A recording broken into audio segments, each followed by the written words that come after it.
Bonjour à tous mes sixièmes, voici une petite vidéo dans la continuité pédagogique que vous connaissez pour répondre aux questions du manuel Hatier de la page 298 à la page 299. Alors, c'est un nouveau chapitre de géographie, on parle de la population au niveau mondial, on en a déjà parlé de la population au début de l'année en disant, mais pas au niveau mondial, en prenant des exemples, des régions dans le monde où il y a peu de population et on a vu la relation entre les problèmes naturels, les contraintes naturelles et l'établissement de la population. C'est-à-dire plus les contraintes naturelles, le froid, les forêts tropicales, euh, les montagnes, ces régions ont des contraintes naturelles très importantes et ça ne favorise pas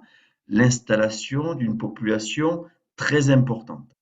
Là, on va voir au niveau mondial où sont les espaces très peuplés, c'est-à-dire les foyers de peuplement, le foyer de population, ça sera pareil en sixième, hein, ça sera la même chose. Et puis les vides, c'est-à-dire les espaces faiblement peuplés, hein,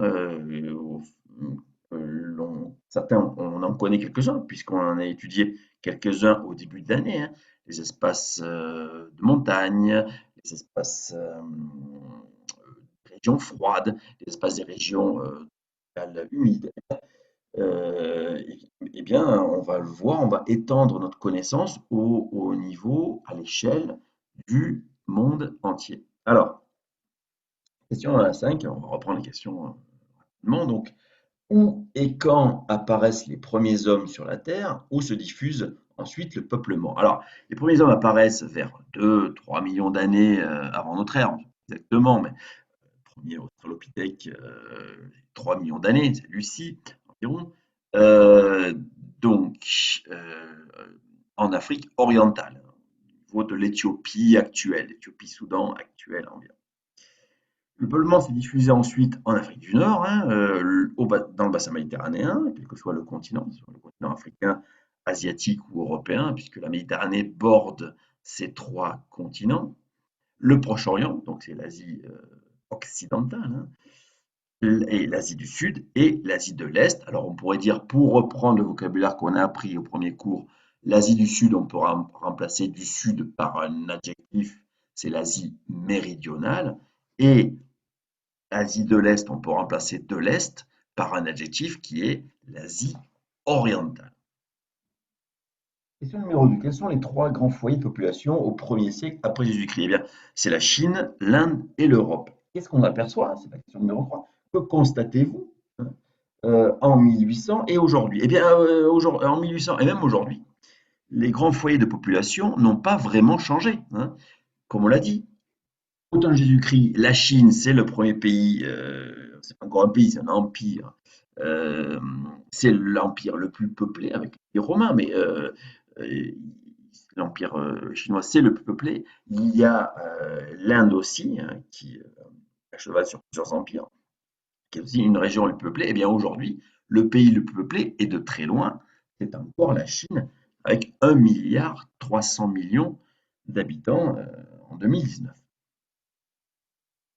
Question numéro 4. Alors, quelles activités? Alors, on va commencer à expliquer justement quelles activités économiques ont fixé le peuplement, ont permis d'expliquer l'importance du peuplement en Asie et en Europe. Alors, c'est pas exactement les mêmes causes, hein.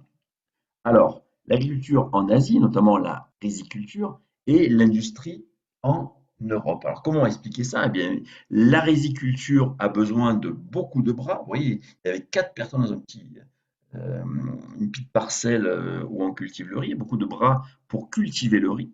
C'est un travail qui demande beaucoup de bras, donc il faut des familles nombreuses pour cultiver le riz. Et puis aussi, le riz, c'est un aliment très protéinique, c'est-à-dire il y a beaucoup de protéines qui permet une alimentation saine et une alimentation riche aussi, qui permet de maintenir en vie de nombreuses personnes avec peu de quantité.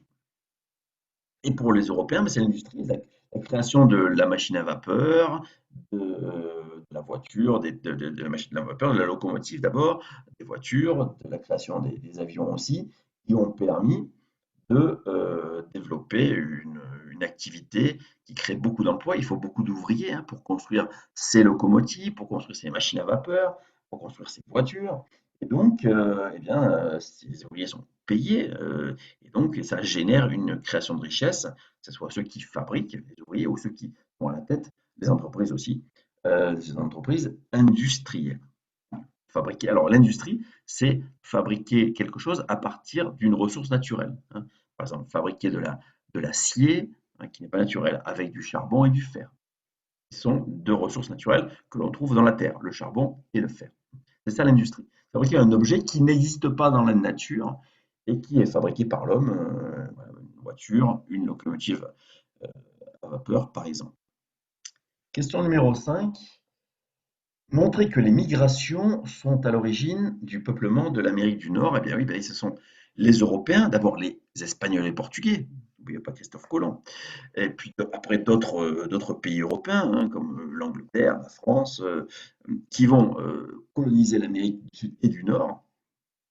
Mais il y a aussi, évidemment, les Africains, les esclaves africains qui sont issus de la traite des Noirs. La traite des Noirs, c'est le système esclavagiste. Les Européens ont pris des Noirs en esclavage dans le continent européen pour les transporter jusqu'en Amérique pour euh, fabriquer pour travailler dans leur exploitation, agricole ou non, hein. Les champs de coton, évidemment, en Amérique du Nord, les exploitations de produits agricoles au Sud, par exemple, euh, qui ont, qui ont été, qui ont été oui, fabriqués ou développés par les esclaves noirs. Puis ensuite, les latino-américains, donc plutôt au XXe siècle, hein, donc très récemment, et les asiatiques aussi, hein, de Chine, de Corée, du Japon, qui sont venus s'implanter, notamment sur la côte ouest des États-Unis d'Amérique. Voilà pour la question numéro 6. Eh bien, c'est le cours, hein, c'est le petit texte de quelques lignes montrant que l'histoire permet d'expliquer le peuplement actuel du monde. Eh bien, c'est le texte que je vous ai donné en cours ce vendredi 12 juin. Ben, merci de m'avoir écouté. Ah non, ben, c'est pas fini. Le graphique que je vous ai demandé de faire, voilà. Alors, ça doit ressembler à peu près à ça. Je vais descendre. Voilà, ce texte-là, évidemment, vous l'avez dans votre cahier de texte, hein. Voilà, ça doit ressembler à peu près à ça, hein. On est parti de 0 à, on est à environ 300, donc on a jusqu'à 1000, jusqu'à 1300, même ça évolue pas tellement, hein. 1300, 1400, on l'a vu, hein. La guerre de 100 ans, la peste, la fin de la guerre de 100 ans, avec l'invention des fusils, hein. Donc la poudre qui tue beaucoup plus que d'autres armes. Et surtout la peste noire, qui tue un Européen sur trois. Il y a une diminution, diminution de la population, et puis de 1400 jusqu'à nos jours, et puis surtout à partir de 1800, une augmentation très très forte, une augmentation exponentielle de la population. Je vous rapporte euh, au vocabulaire que l'on a vu ensemble en cours. Qu'est-ce que ça veut dire exponentielle? D'accord? Donc 200 ans de très forte augmentation. Voilà, ça doit ressembler à ça, votre courbe, votre graphique. Merci de me l'avoir rendu. Merci de votre assiduité et à très prochainement sur ma chaîne YouTube et sur la continuité pédagogique de cette année 2020 bien particulière. À bientôt.